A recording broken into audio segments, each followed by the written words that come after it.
জান শুনো না, রোজাতে তুমি কি করবা জানো? ইফতারের পরে তুমি আমার সাথে 2 ঘন্টা ভিডিও কলে লাইনে থাকবা, বুঝছো? কেন ইফতারের পর কেন লাইনে থাকবো?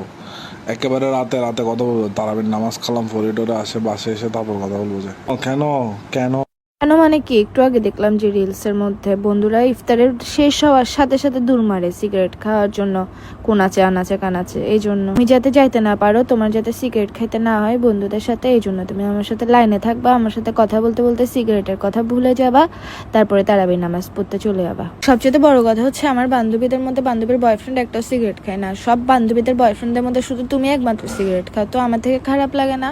তোমার বান্ধবীর বয়ফ্রেন্ড এগুলো হচ্ছে চিকেন চিকেন বুঝো নাই, মাম্মি ড্যাডি, এই জন্য খাইতে এগুলো খাইতে পারবেও না, বুঝছো নাই, এগুলো আমাদের মতো চিলক্স না। কোনো কথা বেয়াদবি করতেছো যে? তুই আমার সাথে তোর ভালোর জন্য বলছি সিগারেট খাই মরতি, সিগারেট না খাইলে চিকেন, আর সিগারেট খাইলে কি তুই মাটন হয়ে যাচ্ছ? যে মাটন যতই হয় না কেন বেশি হইলে বুঝছোস মানুষের প্রেশার বাড়ে, এটা বাড়ে ওইটা বাড়ে, অসুস্থ হয়ে যায় মানুষ। ফাইসলামও কেন করস? ভালোর জন্য বলছি, ভালো এনে রাখবি বেয়াদব কোথাকার। তোকে আমি কি সুন্দর করে আদর করে বললাম যে সে ইফতারের পরে তুই আমার সাথে 2 ঘন্টা লাইনে থাকবি, আমি কোনো কথা বললে আমার কোনো কথার দাম তুমি দাও না, যে ফালতু কোথাকার।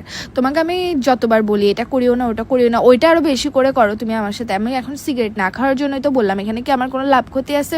স্বাস্থ্য ভালো থাকলে তো তোমার না ভালো থাকবে। যে আফসার বা আমার সাথে ফোনদামি করা ছাড়া আর কোনো কাজ থাকে না তোমার, এত আদর করে বললেও কোনো কাজ হয় না।